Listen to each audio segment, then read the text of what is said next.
अच्छा जी, वर्तमान में सरकार लगातार सार्वजनिक संपत्तियों को निजी कंपनियों के हाथों में देती चली जा रही है। वो बैंक हो या रेलवे, विद्युत हो या जल निगम, तमाम हमारी सार्वजनिक संपत्तियां हैं, जनता की संपत्तियां हैं, उसको किसी पर्सनल प्राइवेट हाथों में देने की प्लानिंग लगातार कर रही है, भेज रही है। आप एक पार्टी से जुड़े हुए हैं, आपका क्या राय है, क्या विचार है, क्या समझते हैं आप? देखिए, आस मोहम्मद पूर्व सांसद हूँ और तमाम यहाँ विद्वान लोग बैठे हुए हैं। इसमें हम लोगों के इस मजलिस के सदर अमीर हैदर साहब एडवोकेट और बहुत ही बुज़ुर्ग लीडर हैं। तो इनकी सदारत में और इनके नेतृत्व में हम लोग यहाँ बैठक किए और कहना चाहता हूँ आपके सवाल के जवाब में कि दरअसल भारतीय जनता पार्टी कोई आम पार्टी जैसी पार्टी नहीं है। इसको लोग समझ नहीं रहे हैं। ये वो पार्टी है जिसका अपना एक विचारधारा है। विचारधारा जैसे बिल्कुल संविधान के विपरीत इनका विचारधारा है। इनकी अपना सब कुछ है पूरा। माने हम इनके विचारधारा के बारे में ये बात कर रहा हूँ कि ये विचारधारा आर्थिक अलग है, सामाजिक अलग है, राजनीतिक अलग है। ये विचारधारा जो है भारत के संविधान से इसका कुछ लेना देना नहीं है। इसीलिए अक्सर कहा जाता है कि भारत के संविधान को ख़त्म करो, और अपने लोगों से ये कहलवा रहे हैं कि मज़दूरों को बंधुआ मज़दूर की तरह से उससे काम लिया जाए, 90 घंटा एक हफ्ते में काम लिया जाए। अभी एक पूंजीपति ने ये बात कहा है। तो भारत के लोग ये समझ नहीं रहे हैं कि ये पार्टी कैसी है, और जो भी वो पार्टी काम कर रही है अपने आइडियोलॉजी के आधार पर अकॉर्डिंग काम कर रही है वो पार्टी। तो वो तो कर रही है, लेकिन सबसे बड़ी ख़राब बात यह है कि भारत के संविधान को मानने वाले जो यहाँ के और पॉलिटिकल पार्टियाँ हैं वो बिल्कुल सारी पार्टियों को मैं देख रहा हूँ कि ये उससे लड़ नहीं पा रही हैं। उनके आइडियोलॉजी का, उनके एजेंडे का विरोध नहीं कर रहे हैं। यही वजह है कि जो बीजेपी जो है वो आगे जा रही है। इस देश में बिना आइडियोलॉजी का देश नहीं चलता है, राजनीति नहीं होती है। तो भारतीय जनता पार्टी की आइडियोलॉजी ही चल रही है और उसके खिलाफ कोई आइडियोलॉजी इस वक्त मार्केट में नहीं है, बाज़ार में नहीं, राजनीतिक बाज़ार में नहीं है। तो देश बहुत ही ख़राब स्थिति में जा रहा है और इसका विरोध भारत के लोग नहीं कर रहे हैं, लेकिन अमेरिका, इंग्लैंड, दुनिया भर के जितने यूरोपियन प्रजातांत्रिक देश है वो विरोध कर रहा है। अब बहुत डट के विरोध कर रहा है, वही लड़ रहा है भारतीय जनता पार्टी से।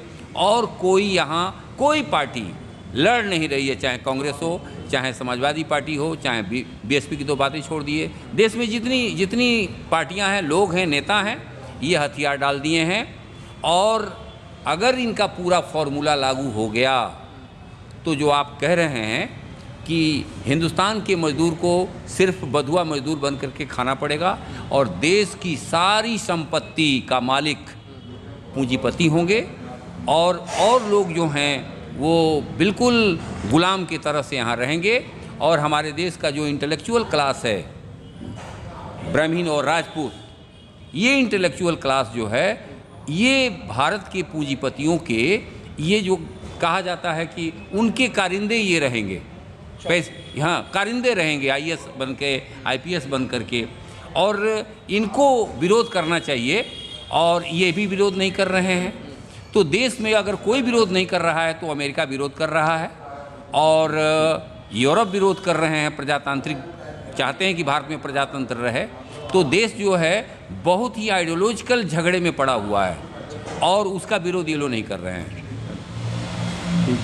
वर्तमान अगर कि विद्युत कॉरपोरेशन है वो कह रहा है कि विद्युत विभाग लगातार घाटे में जा रहा है, अब समस्याएँ हो रही हैं, मुझे प्राइवेट हाथों में देना है, देने की लगातार तैयारी भी हो रही है। अगर ये निजीकरण हो गया, किसी एक कंपनी के हाथ में गया, तो इससे क्या नुकसान हो सकता है, फ़ायदा क्या हो सकता है? एक बात सुनिए, जब निजीकरण का मामला चला तो एक प्रोपेगेंडा फैलाया गया कि सरकारी कंपनियां घाटे में चल रही हैं, सरकार बर्दाश्त नहीं करेगी, इसलिए निजीकरण करना ज़रूरी है। और हम ये कह रहे हैं कि अगर प्राइवेट कंपनियां फ़ायदा देती और प्राइवेट कंपनियां अच्छी हैं तो ये बताइए कि विजय माल्या की कंपनी क्यों फेल कर गई? बहुत सारे लोगों की कंपनियां जो प्राइवेट थी वो फेल कर गई हैं। क्यों? ये इल्ज़ाम है। सरकारी कंपनी बहुत बढ़िया, मैंने रेलवे कितना अच्छा चल रहा है, आप बताइए, सरकारी कंपनी है। ये सारी कंपनियों को ये लोग पूंजीपतियों के हाथ देना चाहते हैं। और एक बात जान जाइए, देश बाद में सोचेगा जिस तरह से ईस्ट इंडिया कंपनी शासन करती थी ना इस देश पर, उसी तरीके से ये सारे पूंजीपति इस देश पर शासन करेंगे। Thank you. चाचा आप भी कुछ कहिए। क्या कहना चाहेंगे आप?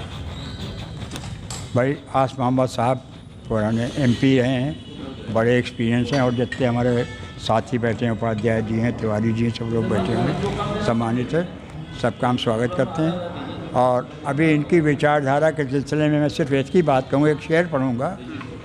मुझे ख़रीदने वाला, हटो इधर जाओ, मुझे ख़रीदने वाला ये कह के लौट गया, मुझे ख़रीदने वाला ये कह के लौट गया, अजीब शख्स है अब तक ज़मीर ज़िंदा है। तो हम उनमें हैं, हम ज़मीर बेचने वाले नहीं हैं, आते जाते रहते हैं। हम लोगों का दिमाग में है कि जो ज़मीर है वो ज़िंदा रहना चाहिए। शायद हमारा ज़मीर अभी ज़िंदा है, हम लोगों को ख़रीद नहीं पाएंगे, पुराने लोगों को, ना आस मोहम्मद को ख़रीद पाएगा, ना मीर हैदर को ख़रीद पाएगा, ना उपाध्याय जी को, इन लोगों तिवारी जी को ख़रीद पाएगा। तो हमारा कहना है देश के अंदर पूंजीपति हो जाएँ चाहे जितना एक आइडियोलॉजी हो, लेकिन हमारे सबसे बड़ी आइडियोलॉजी देश में एक दूसरे से मिल के रहेंगे, एक दूसरे के भाईचारे में रहेंगे, एक दूसरे के त्यौहार में शरीक होते थे। ईद में हिंदू भाई शरीक होते थे, दिवाली में मुसलमान भाई शरीक होते थे। हम चाहते हैं वैसे ही देश जो सोने की चिड़िया कहलाता था वैसे ही देश हमारा फिर आए, यही मेरी आशा है। और नए साल में मेरी यही लोगों से कामना भी है। अच्छा, आप लखनऊ की सर जमी पे आपका माला से